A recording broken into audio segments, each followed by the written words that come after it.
si alias Rene. Pero hindi nag-iisip ang babaeng ito. Paano naman naging cyber libel ang pag-share lamang o pag-like ng mga post? Laking sampal nga ito kay Ontiveros. Ang Korte Suprema na mismo ang nagsabi, sharing, liking are not cyber libel. Sa Ontiveros, mayroong disinformation network o kaya may mga nag-share at nagpaikot ng video ni alias Rene. Isa ako dun sa hindi nagpaikot ng video na yan. At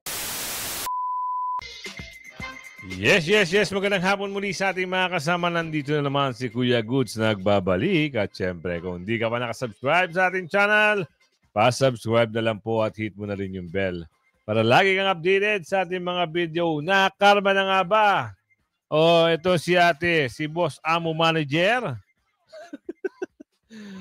Bakit binasura ang cyber libel ng korte sa mga DDS vlogger? Yan yung bagong balita at binanata na. Nagsalita na ho si Attorney Trixie patungkol dito sa nababalitang sila ay nirereklamo o paimbestigahan sa NBI at merong nabanggit na pangalan na ang pangalan na mga sumusunod ayon sa video mananagot. Sabi ni Aling, ito nyo, kahapon nagpahayag siya sa NBI. Sino ang nasa likod ng alias Rene na video? At yung mga kasabwat daw, di umano, mabibigyan ng parang irereklamo o didemanda ng cyber libel. Ngayon, ano yung balita? Cyber libel ng korte sa mga DDS vlogger na basura. Alamin natin yan mga kasama. Pero syempre, nakalike ka na ba? Like nyo muna yung video, sabay share mo na rin. At kung bago ka pa lang, subscribe at bell all nyo para nakakatanggap ka ng notification. At meron pa dito, problema daw yung certification na hinihingi ng Senado. Sa inyo, problema nyo talaga yon. Paano nyo mabibigay yung certification kung hihahain nyo sa 20th Congress? Hindi ko alam kasi may mga usapin dito, lalong-lalo na dito sa pag-uusap sa impeachment trial. Tutuloy ba sa 20th Congress? Alamin natin yan mamaya. At dito meron pa. Si Atras, nangungulit, gustong umupo pero hindi makakaupo dahil sa nakabinbing certiorari. Certiorari. Hindi ko alam kung ano ibig sabihin ng certiorari na yan. Ni Joey Chua Uy. Di ba? Pasok natin. Ano yung magandang balita? Mukhang mapapahiya na naman si Risa Ontiveros sa kanyang isinampang kaso sa mga DDS vloggers dahil nga daw sa pag-share o pamumudmod ng video ni Michael Maurilio or alias Rene. Tama nga naman. Ganito lang kasi yung mga vloggers nadamay dahil daw merong sharing na naganap. So kung kakasuhan sila ng cyber libel, ano yung nilabag nilang cyber libel doon? Nag-share lang naman sila. Ang kasuhan nila dapat, ma'am, boss, amo, manager, dapat ang kasuhan mo, ito si alias Rene. Yan yung pinaka number 1 mong kasuhan. Hindi mo dinadamay dapat itong mga vloggers na ito. Dahil pag bumalik ito, sabi ng Aling Ledesma, pag sila ang nag-counter, ano ikakaso sa'yo? Madami. Maraming ikakaso at marami silang magkakaso. Pero sabi ni Aling Marie, totoo nga naman. May point si Aling Marie. Kaya ang problema, wala namang atang paninira na binitawan ang mga vloggers. Na ikasisira. Ang nagsalita doon, si alias Rene. Ang tanong, kasama ba ni alias Rene yung 11 vloggers? Hindi naman. Ano kaya pwede ikaso sa mga vloggers? Parang wala naman. Kaya ito, tuloy natin. Ang bumaligtad ang dating witness ni Ontiveros na si alias Rene. Kaya naman sinampahan ng kasong cyber libel ni Ontiveros ang mga DDS vloggers. Kabilang na... paano nga nagkaroon ng cyber libel? Wala namang lebelo na nangyari. Nag-share lang sila. hindi naman galing mismo doon sa mga vloggers yung statement. Parang mali. Kita mo na. Kung pagbabasihan at pag-aaralan ng magagaling na abogado, totoo nga, mababasura agad. Ikaw nga, kung halimbawa, ikaw na nanonood sa akin, ano sa palagay nyo ang naging partisipasyon ng mga vloggers dito kay Karine o alias Rene? Parang wala naman. No, bakit sinisisi ang mga vloggers? Sige, sagutin nyo sa comment section. Napatanong lang ng di oras ang ating kababayan. Di ba? Tuloy. Si alias Rene, pero hindi nag-iisip ang babaeng ito. Paano naman naging cyber libel ang pag-share lamang o pag-like ng mga post? Laking sampal nga ito kay Ontiveros. Ang Korte Suprema na mismo ang nagsabi, sharing, liking are not cyber libel. So, wait lang medyo hindi rin mismo ako convincing. Hindi ako kumbinsido rito kasi by Jerome Aning 11 years ago. Meron napapaisip ka rito. Pero oo nga, sharing, liking are not cyber libel. Supreme Court show why. So generally, criticism on official conduct are almost immune from the libel or criminal prosecution unless it's so badly abused. Hindi naman atay nabuso.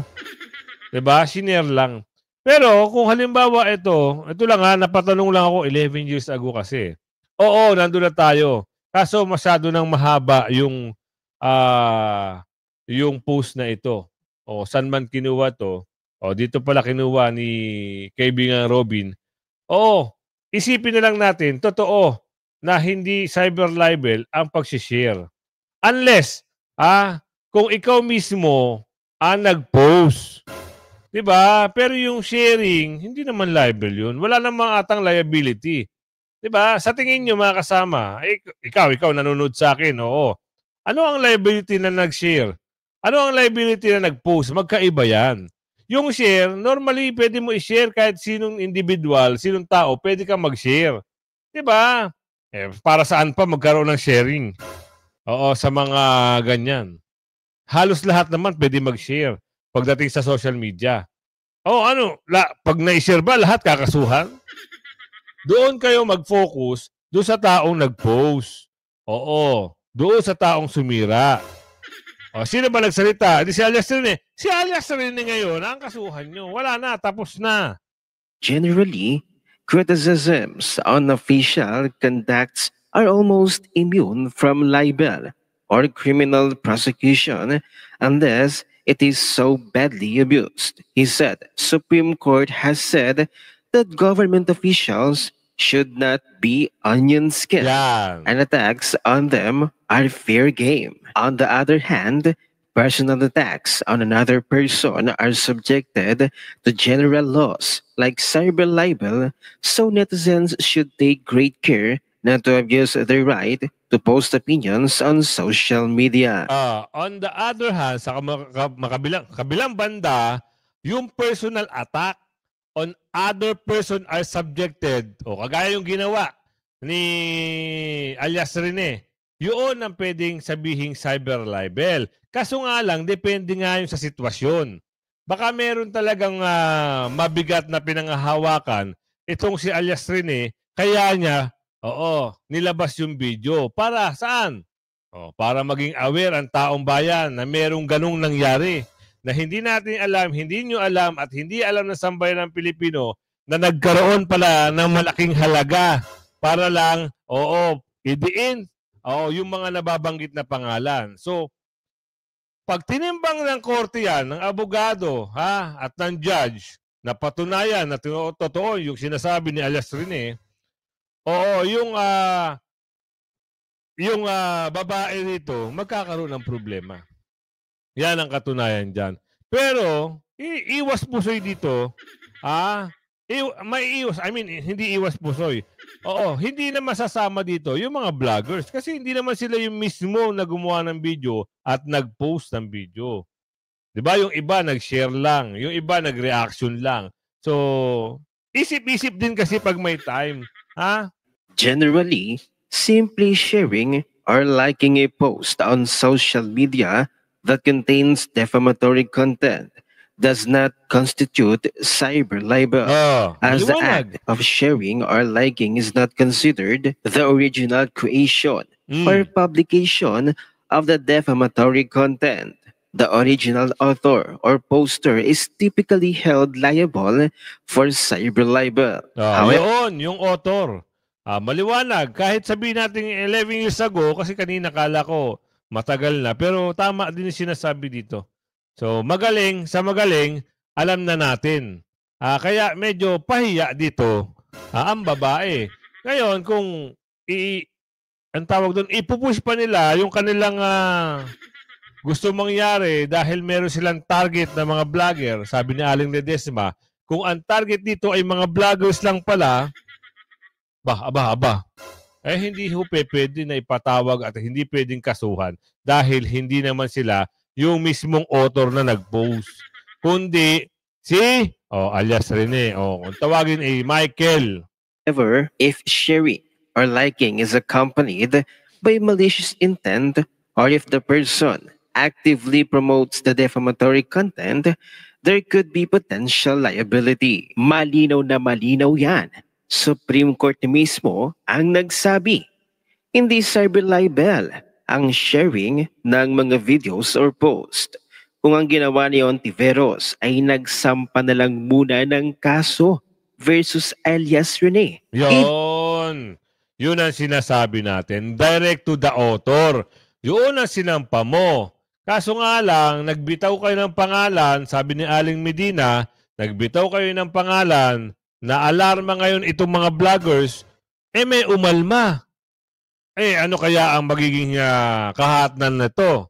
So, pwede rin silang mag-counter, alam mo yun, counter affidavit o counter case dahil nadawit ang pangalan nila. Maaring mangyari yun.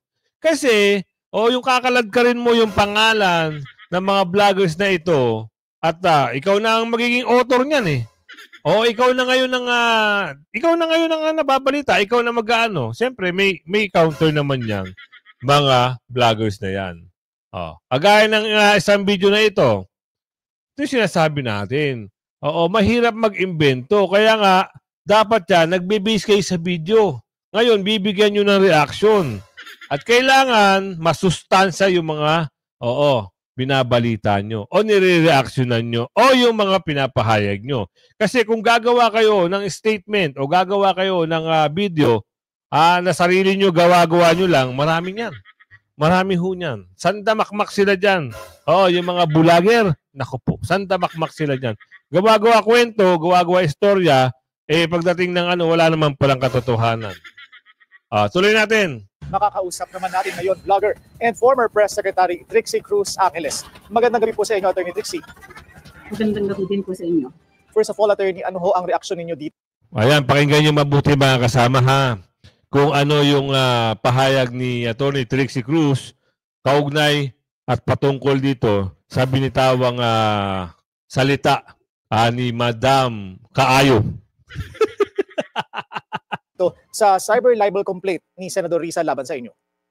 Una liwanagin natin, this is a complaint for investigation. Hindi ito libel complaint or cyber libel complaint sa amin as it is erroneously being reported. Una yan. Pangalawa, ayon mismo sa reklamo ni Senadora Risa Hontiveros, mayroong disinformation network o kaya may mga nag-share at nagpaikot ng video ni alias Rene.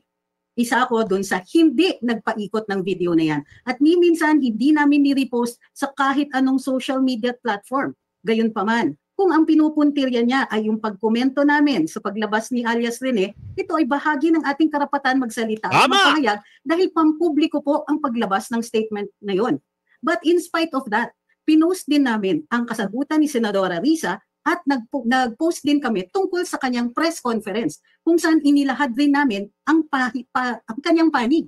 So, ang tanong, bakit dun pa lang, nagre-request pa lang siya for investigation, tinatawag ng kami na nag-circulate ng mga videos nitong taong to. Simple lang naman mag-search sa internet. Pagka nakita na hindi kami, para makita na hindi kami nag-share ng kahit anong video nitong nagtatawag na alias Rene.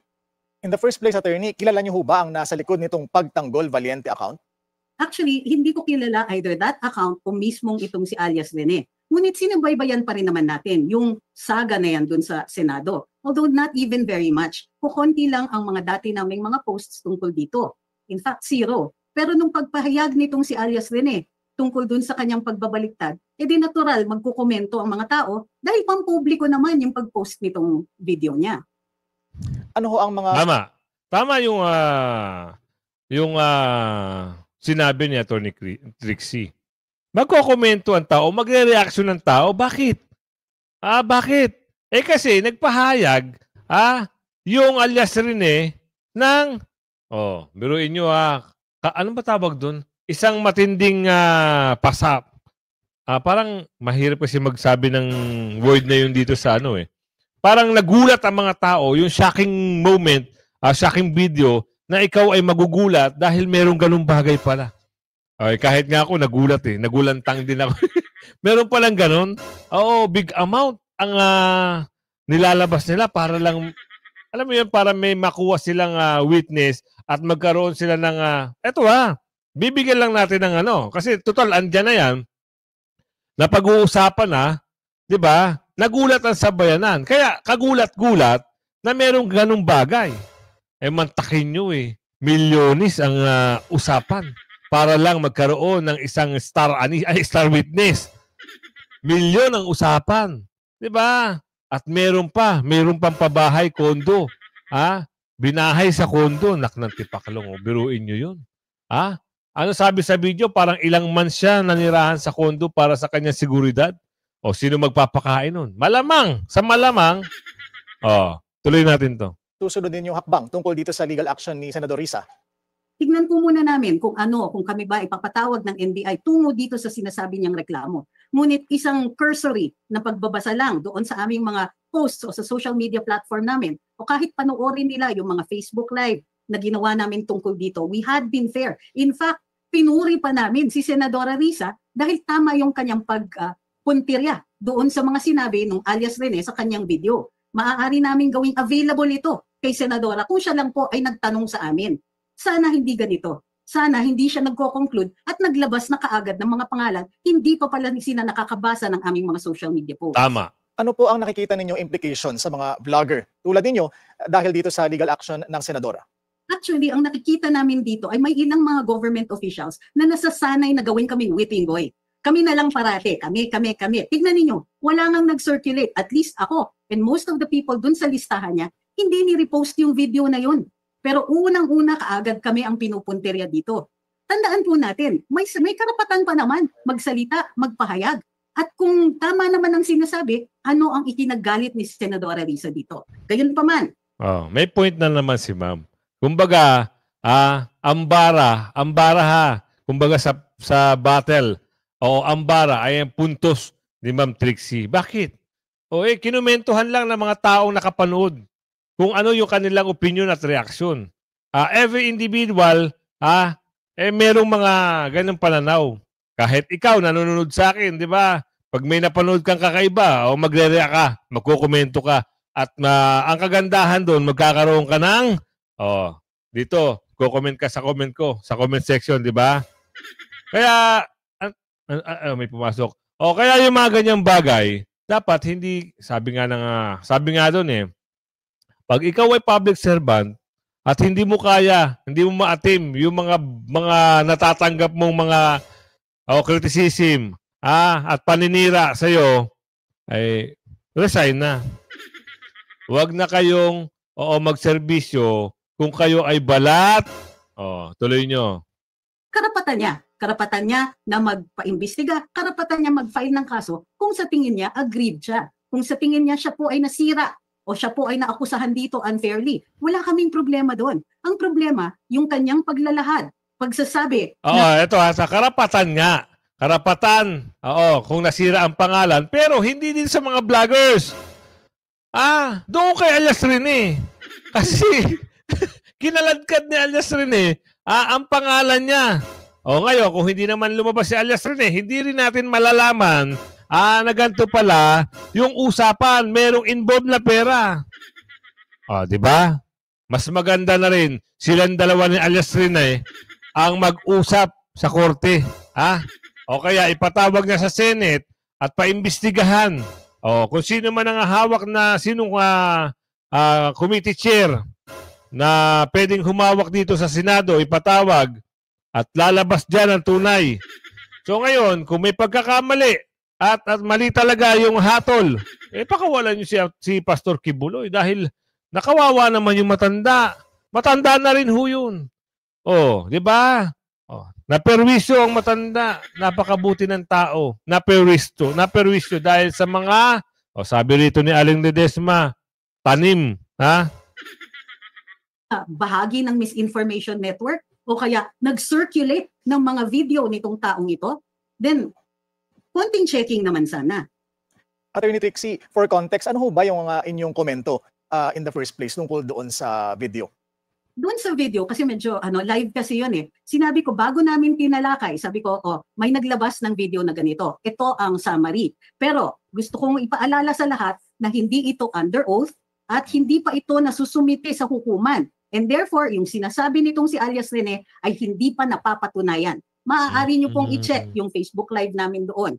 Maaari nyo din i-check yung second na live namin kung saan pinoint out pa namin, binigyan namin ng kabuuan yung press briefing na ginawa ni Senadora Risa. Nako. Tama talaga to si Atty. Trixie.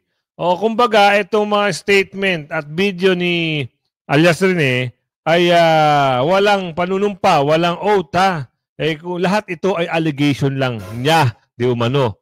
Pero siyempre, kung halimbawa papatawag niya ito, papatawag ni Boss Amo Manager ito sa Senado at manunumpa at doon niya gagawin lahat ng salaysay niya, lahat ng sinabi niya sa video, iba ng usapan niya.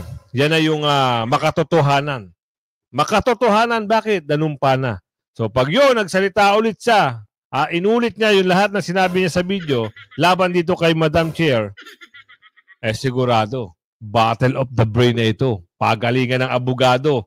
Ngayon, ang galing ng abogado ni Pastor Kibuloy. Pag ito, nag-insert sa kaso at hawakan ng kasong ito, the best, Atty. Torion. At magaling pa, Atty. Topacio. Diba? Pag nagsama, sigurado, may pagkakalagyan, ang sabi ni Aling Marie. Ngayon, buong-buo na siya lang ang pinag-usapan doon. Meron kaming bahagi kung saan sa tingin namin, pinupoint out namin yung mga kahinaan, gayon pa man. Sinasabi namin na unang-una, itong alias Rene, hindi pa nag-execute ng second sworn statement. Video pa lang ito. And therefore, hindi pa yan napapatunayan. Hindi pa yan umaabot doon sa level ng kanyang testigo sa Senado. Attorney, any plans to reach out to the office of Senator Hontiveros? Well, hindi naman sila nag-reach out sa amin. Pero siguro, in the interests of fair play, I will ask our lawyers kung ito ay tamang hakbang. Kung ito ay ipapayo sa amin, then wala akong problema with reaching out. Gayun pa man, sana chine-check muna nila bago sila mag-akusa. Yun lang talaga. Meron kasing binitawang salita. Mismo nang galing dito kay Madam Chair, diba? O kay Kaayo, wala tayong magagawa dyan. Susundan natin ang kabanata na ito. Kaya nga sabi ko sa inyo, lagi kayong tututok dahil dito, makikita nyo, nakahalahad ang video. Saka natin nire-reactionan. Ayun niya sa video nagkaroon tuloy na nga. Alam nyo, medyo iba yung aura ni Madam Trixie dito Medyo merong, alam mo yun, yung konting, ano ba tawag doon? Galit, no? Kasi nadawit yung pangalan niya Kahit naman sino, dawit ang pangalan dahil wala pa namang patunay. Tsaka dinawit dahil hindi naman, sino ba ang author? Ang tanong kasi, sino ba ang author ng video? Di si alias Rene. Bakit sasama ang vlogger? Ang kulit pa, ulit-ulit tayo. Dito tayo. Ang hirap dito, gusto yung maumpisahan ng trial, yung hinihingi sa inyo, ayaw nyo ibigay. Tuloy natin to. Aminado ang isang kongresista na may problema sa certification na hinihingi ng Senado bago simula ng impeachment trial ni Vice President Sara Duterte. Yan ang ulat ni Christian Bascones. May problema talaga. Ito ang reaksyon ng miyembro ng House Impeachment Prosecution Panel na si Congressman Joel Chua sa certifications na hinihingi ng Senado bago simula ng paglilitis sa impeachment ni Vice President Sara Duterte. Bagamat wala ito sa konstitusyon, susunod pa rin sila dito.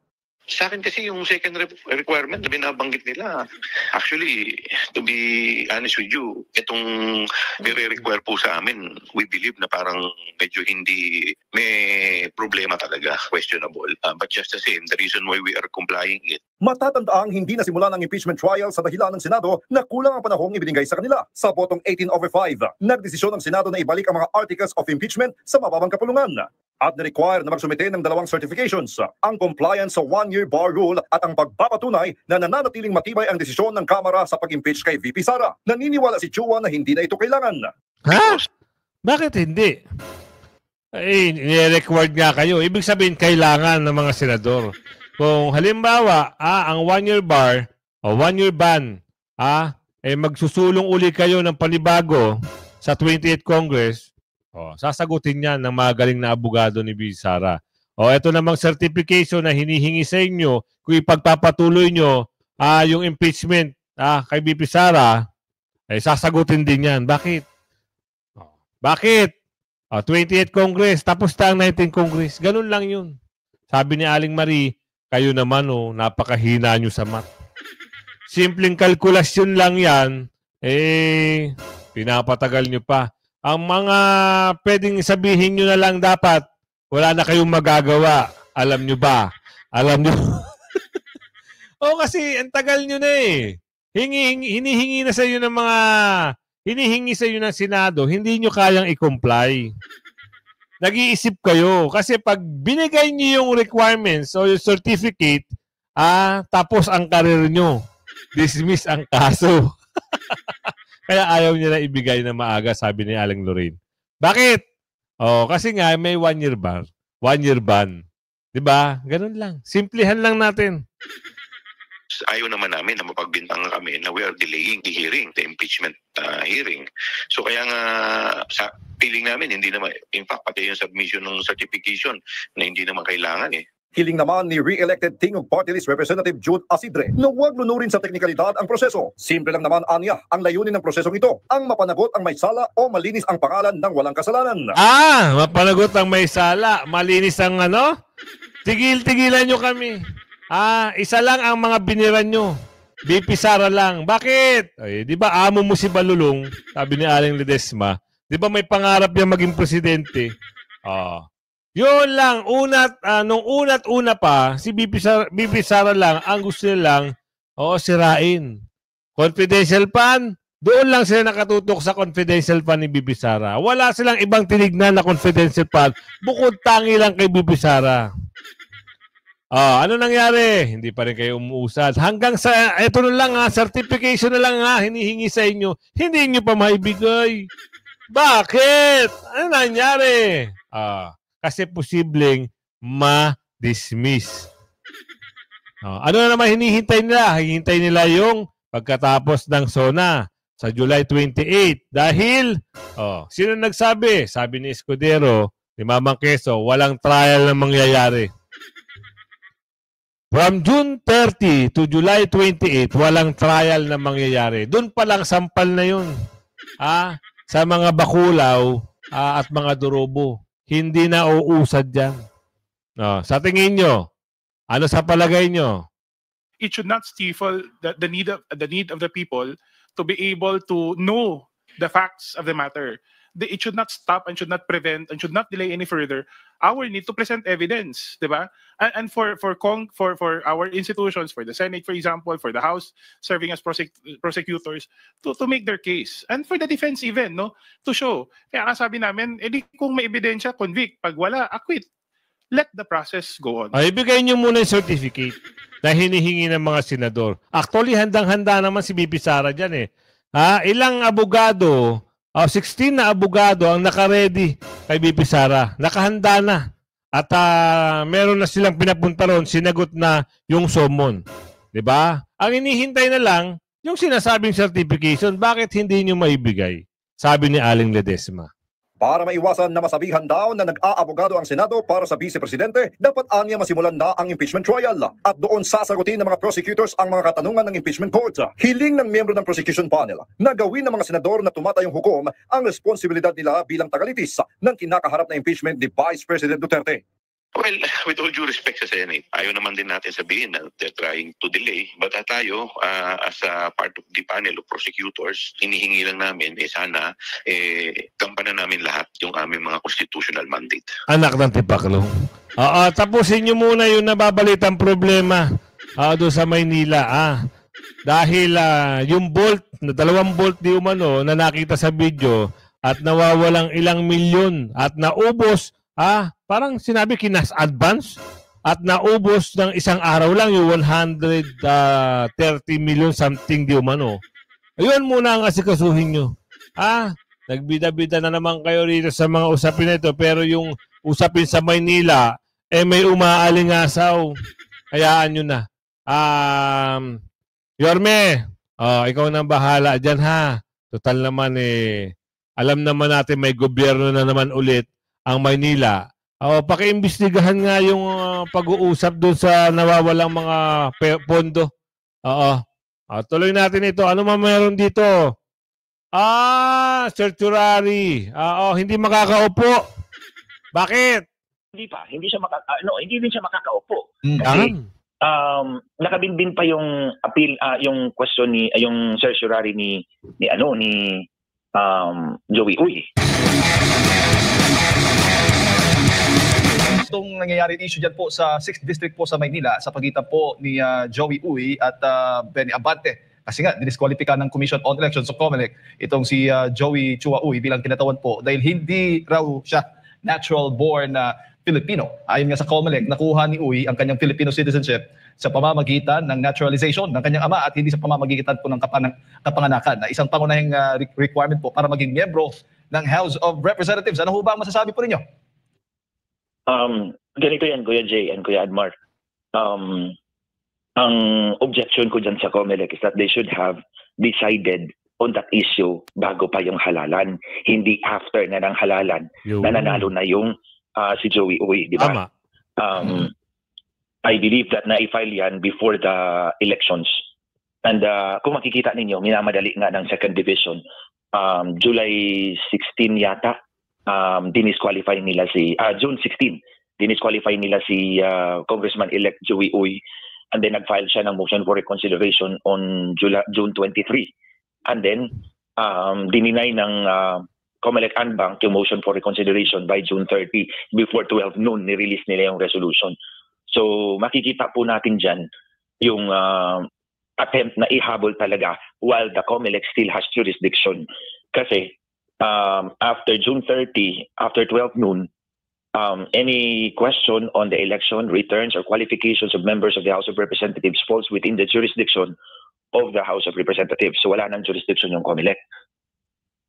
Opo. So it's not fair. It's not fair for the candidates na isabak mo sa eleksyon, sa halalan, gumastos yan, nag-exert ng effort yan para manalo, pagkatapos tatanggalan mo lang ng pwesto kung nanalo man. And this is not the only case actually. Nangyari din yan aside from the case of the Duterte youth. And then yung kaso din ni Anarna sa Silang Cavite. He was also disqualified after the elections, after siya nanalo. And then pinapaproklama nila yung loser, yung second placer na si General Edward Carranza. Nakita nyo, puro gano'n ang kaso eh. Yung mga loser, hindi naman pwede. Sabi ng Supreme Court, hindi pwede yung second placer. Tsaka hindi na ito nanalo ha. Tigil-tigil. At kawawa naman, yung mga nanalo, nag-ubos ng pera. Dapat, kung alam nyo na hindi pala qualified, bakit pinayagan nyo pa na ituloy ang kandidatura? Dapat doon pa lang, sa una pa lang, disqualified na. Ganon, ha? Pero kung umabot ka sa video natin ito, mga kasama, ha? San ka man? Shoutout sa ng bonggang-bongga, ha? Hanggang sa muli, pakilike and share ng video. Bye-bye!